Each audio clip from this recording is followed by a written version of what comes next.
Chers amis, bonsoir. Comment allez-vous? Merci pour ces louanges.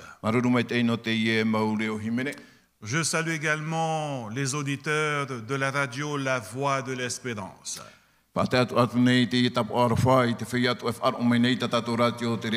Je salue nos internautes sur Facebook, YouTube et toutes les plateformes Centre Média Adventiste.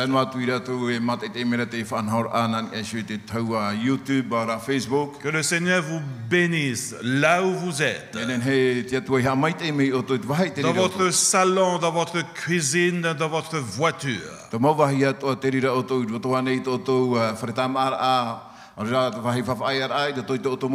Nous sommes à Tupouai. Et j'ai le privilège de vous dire que nous sommes honorés de recevoir le maire de cette île de Tupouai. Monsieur le maire Yorana. Merci pour votre présence. Que Dieu vous bénisse dans tout ce que vous faites. Votre conseil municipal. Votre foyer. Chers amis, ce soir, nous allons voir le premier message du premier ange.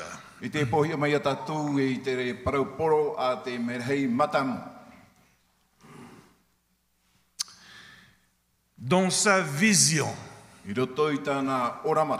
Jean aperçoit une scène spectaculaire. Il voit 3 anges qui volent au milieu du ciel. Et ils annoncent des messages urgents, des messages à proclamer. Et ces messages sont présentés de façon symbolique. Et la Bible nous enseigne que ces messages précèdent la moisson de la terre au retour, juste avant le retour de Jésus.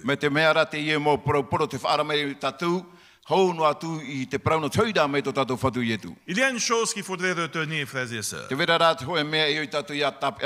C'est que le message des 3 anges a un double objectif.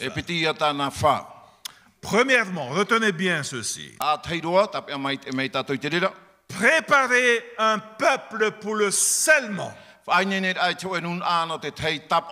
Nous lisons cela dans Apocalypse chapitre 7, versets 1 à 4. Nous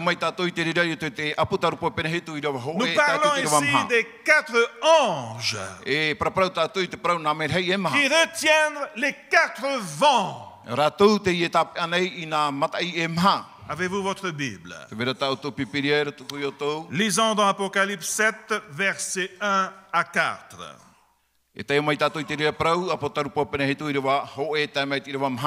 Après cela, je vis 4 anges debout aux 4 coins de la terre. Ils retenaient les 4 vents de la terre, afin qu'il ne soufflât point de vent sur la terre, ni sur la mer, ni sur aucun arbre. Le verset 2. Et je vis un autre ange qui montait du côté du soleil levant et qui tenait le sceau de Dieu vivant. Il cria d'une voix forte aux 4 anges à qui ils avaient été donnés de faire du mal à la terre et à la mer. Et il dit, ne faites point de mal à la terre, ni à la mer, ni aux arbres, jusqu'à ce que nous ayons marqué du sceau le front des serviteurs de notre Dieu. Le verset 4. Et j'entendis le nombre de ceux qui avaient été marqués du sceau. 144 000 de toutes les tribus des fils d'Israël. Deuxième pensée à retenir. Le message des 3 ans a pour objectif de donner au monde entier une deuxième chance de se repentir avant la fin.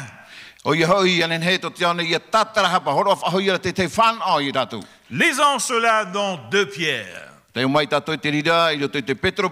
Pierre au chapitre 3, le verset 9. Le Seigneur ne tarde pas dans l'accomplissement de la promesse, comme quelques-uns le croient. Mais il use de patience envers vous, ne voulant pas qu'aucun périsse, mais voulant que tous arrivent à la repentance. Une autre chose à retenir, frères et sœurs. Lorsqu'on dit le message des 3 ans, Dieu n'utilise pas des anges au sens littéral.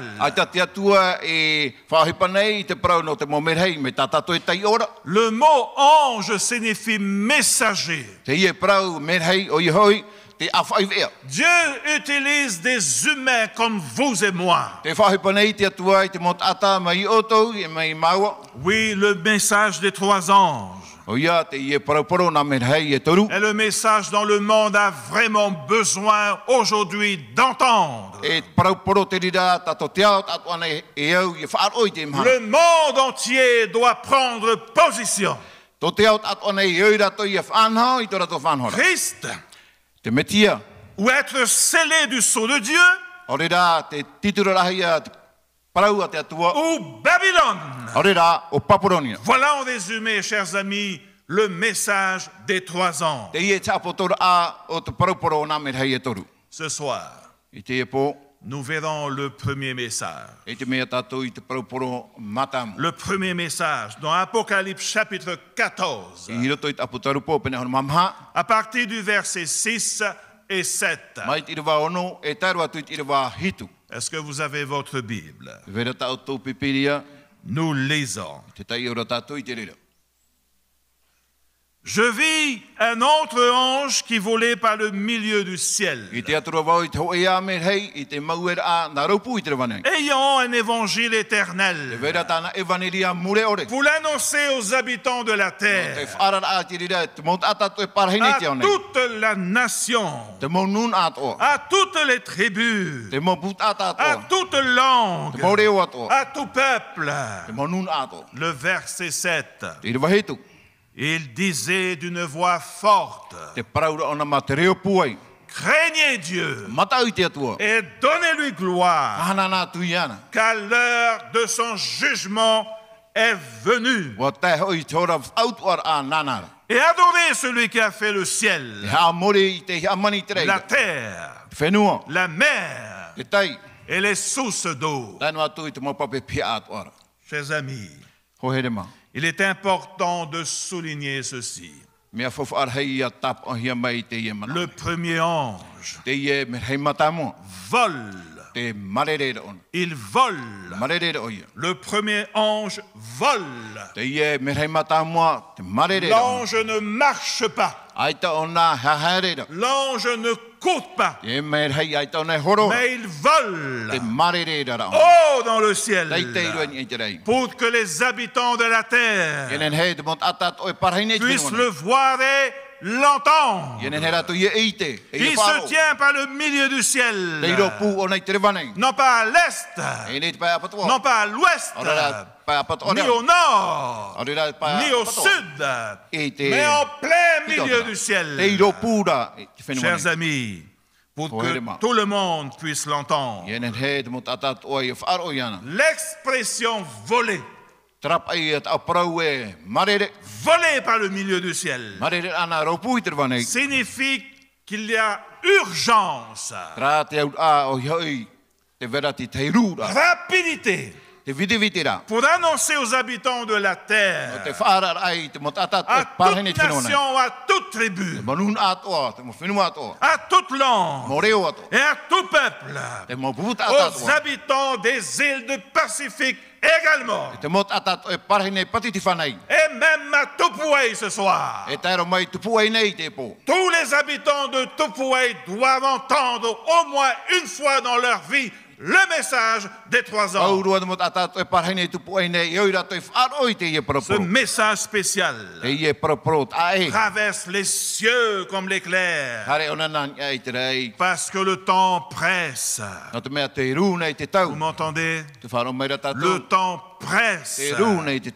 Mais qu'est-ce que l'évangile éternel? C'est le même évangile du salut enseigné par Jésus-Christ, qu'il a enseigné à ses disciples. C'est le même évangile qui a fait le tour du monde. Lisons cela dans 2 Corinthiens. 2 Corinthiens au chapitre 5, à partir du verset 17 et 19. Nous lisons ensemble. Si quelqu'un est en Christ, il est une nouvelle créature. Les choses anciennes sont passées. Voici, toutes choses sont devenues nouvelles. Et tout cela vient de Dieu, qui nous a réconciliés avec lui par Christ, et qui nous a donné le ministère de la réconciliation. Car Dieu était en Christ, réconciliant le monde avec lui-même, en n'imputant point aux hommes leur offense. Et il a mis en nous la parole de la réconciliation.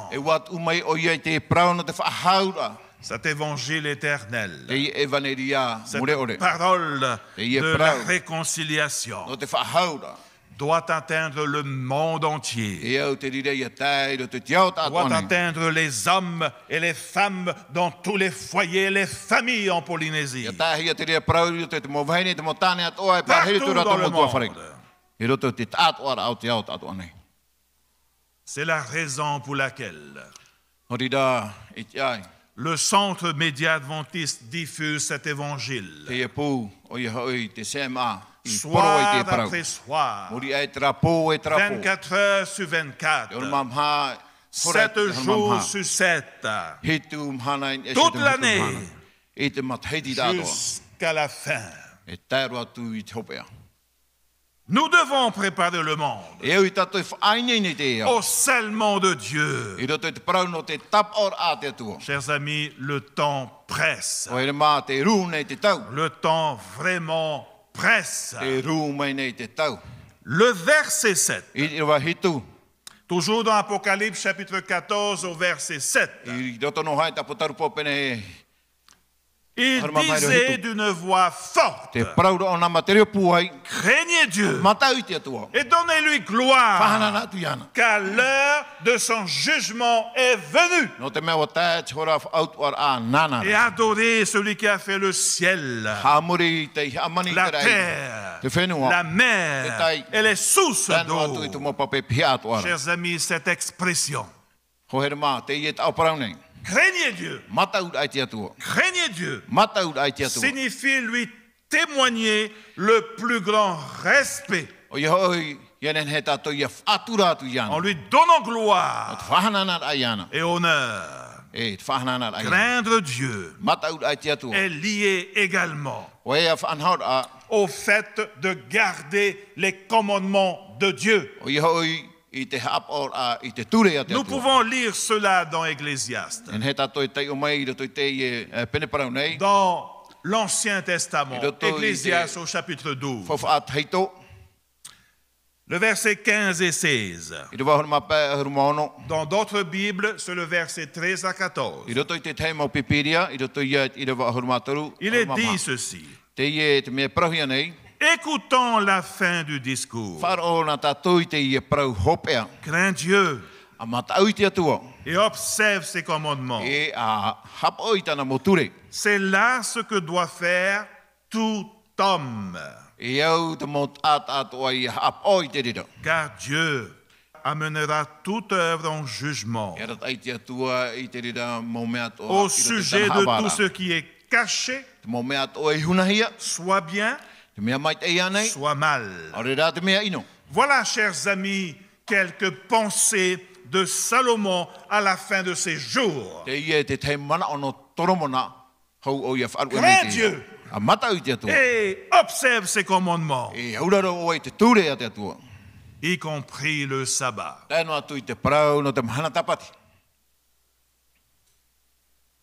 C'est là ce que doit faire tout homme. Peu importe votre couleur, peu importe votre culture, peu importe votre éducation, tout homme doit respecter cela. Car Dieu amènera toute œuvre en jugement au sujet de tout ce qui est caché, que ça soit bien, que ça soit mal. Chers amis, nous comprenons mieux le message du premier ange. Apocalypse 14, verset 7, craignez Dieu et donnez-lui gloire, car l'heure de son jugement est venue. Et adorez ce qui a fait le ciel, la terre, la mer et les sources d'eau. Pourquoi? Parce que l'heure de son jugement est venue. Pour le roi Salomon, il place le jugement dans le futur. Mais pour Jean dans l'Apocalypse, le jugement est venu. Le jugement dont parle Jean, selon la parole de Dieu, a commencé en 1844. Et il va se terminer au retour de Jésus. Cela signifie quoi? Qu'il se déroule actuellement. Encore et encore. Il est temps. Il est encore temps de prendre une décision. C'est pourquoi il est si urgent que l'Église du reste prêche, proclame les messages des 3 ans, car ce sont des messages très particuliers pour notre époque aujourd'hui, qui nous préparent pour le retour glorieux de Jésus-Christ. Relisons ensemble le verset 7. Il y a cet appel à adorer. Adorez le Dieu créateur. Craignez Dieu et donnez-lui gloire, car l'heure de son jugement est venue. L'appel est ici. Adorez celui qui a fait le ciel, la terre, la mer et les sources d'eau. Quel appel, n'est-ce pas? Quel appel? Quel retour en arrière? Adorez celui qui a fait le ciel, la terre, la mer, les sources d'eau. Cela fait penser à quoi? Quoi? Exode. Exode au chapitre 20, versets 8 à 11. Relisons Exode. Souviens-toi du jour du repos. Pour le sanctifier, tu travailleras 6 jours et tu feras tout ton ouvrage. Le verset 10. Mais le 7e jour est le jour du repos de l'Éternel, ton Dieu. Tu ne feras aucun ouvrage, ni toi, ni ton fils, ni ta fille, ni ton serviteur, ni ta servante, ni ton bétail, ni l'étranger qui est dans tes portes. Pourquoi? Le verset 11. Car en 6 jours, l'Éternel a fait les cieux, la terre, la mer et tout ce qui est contenu. Et il s'est reposé le 7e jour. C'est pourquoi l'Éternel a béni. Il a béni le jour du repos et l'a sanctifié. La Bible dit, souviens-toi. Ne l'oublie jamais. Souviens-toi du jour du repos. Souviens-toi du 7e jour. Souviens-toi du sabbat. Ne l'oublie jamais. Jamais. Comment respecter Dieu? Comment craindre Dieu? Comment démontrer respect et honneur à Dieu? En gardant ses commandements, y compris le sabbat. Nous n'obéissons pas pour mériter le salut. C'est pas le sabbat qui sauve. Mais nous nous trompons. Le salut est un don gratuit de Dieu. Notre obéissance, c'est la réponse de notre cœur à l'amour extraordinaire de Dieu.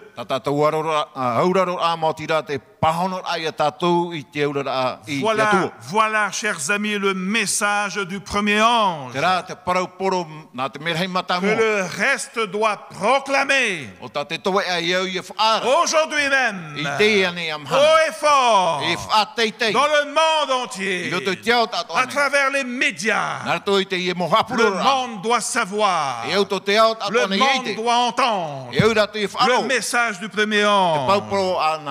Vous qui entendez ce message, prenez position, craignez Dieu, donnez-lui gloire, car l'heure de son jugement est venue.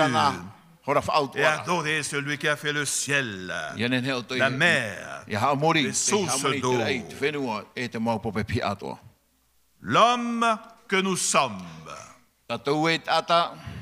nous avons été trompés. Vous m'entendez? Nous avons été trompés. Nous nous sommes éloignés trop loin de la parole de Dieu. Nous nous sommes éloignés de la vérité, y compris le sabbat. Et Dieu, dans les derniers temps, appelle le monde à revenir.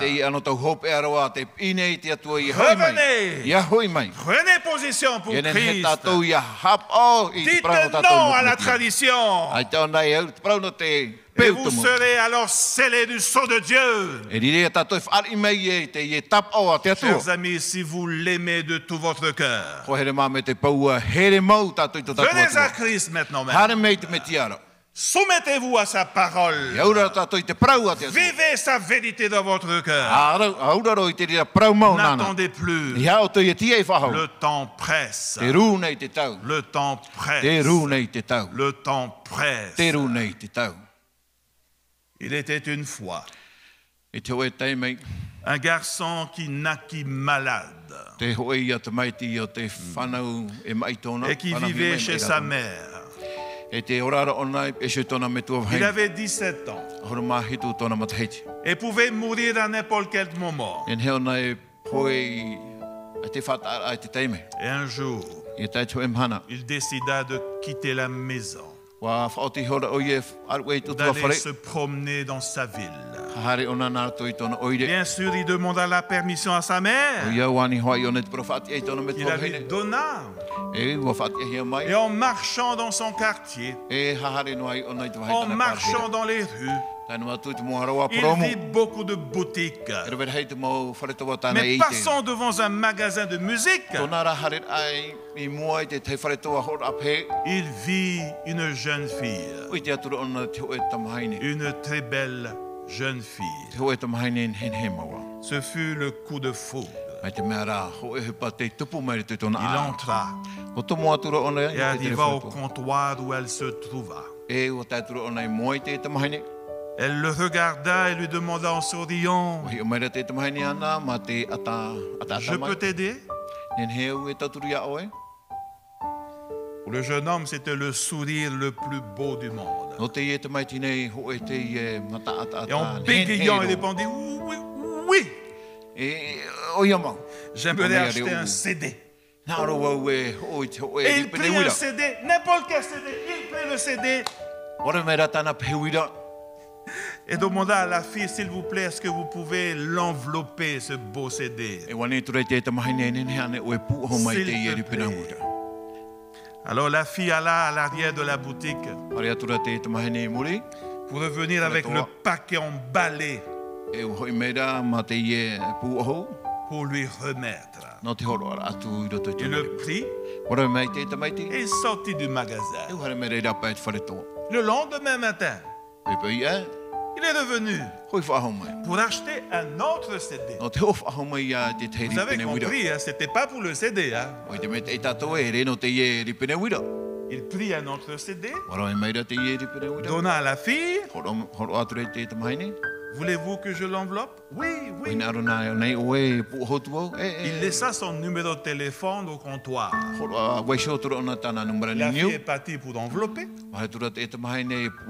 Elle est revenue. Voilà. Le lendemain matin, il revient encore.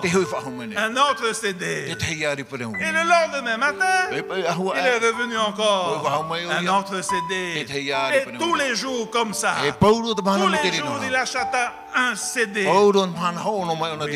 un CD. Tous les jours, la même chose. Mais un jour, la jeune fille remarqua que le jeune homme n'était pas venu. Elle décida alors de l'appeler. La mère du jeune homme répondit: vous n'êtes pas au courant? Mon fils est décédé. Oui. La mère était inconsolable. Elle commença à pleurer pendant qu'elle disait: ne savez-vous pas? Mon fils est mort. Il est mort. Quelque temps plus tard, la mère est allée dans la chambre de son fils. Et lorsqu'il a ouvert le placard, elle a vu une montagne de CD. Jamais utilisés. Par curiosité, elle ouvrit un CD. Et tout d'un coup, il y avait un papier qui est tombé, qui était à l'intérieur. Et ce papier disait: salut, tu es mignon. Tu veux sortir avec moi? Signé Sophia. La jeune fille. Elle ouvrit un autre CD. Elle découvre encore le même message. CD, le même message. Et beaucoup d'émotions, chers amis. Chers amis, ainsi va la vie. Ainsi va la vie. N'attendez pas trop pour dire à quelqu'un je t'aime, pour dire à quelqu'un ce que vous ressentez. Demain, ça peut être trop tard.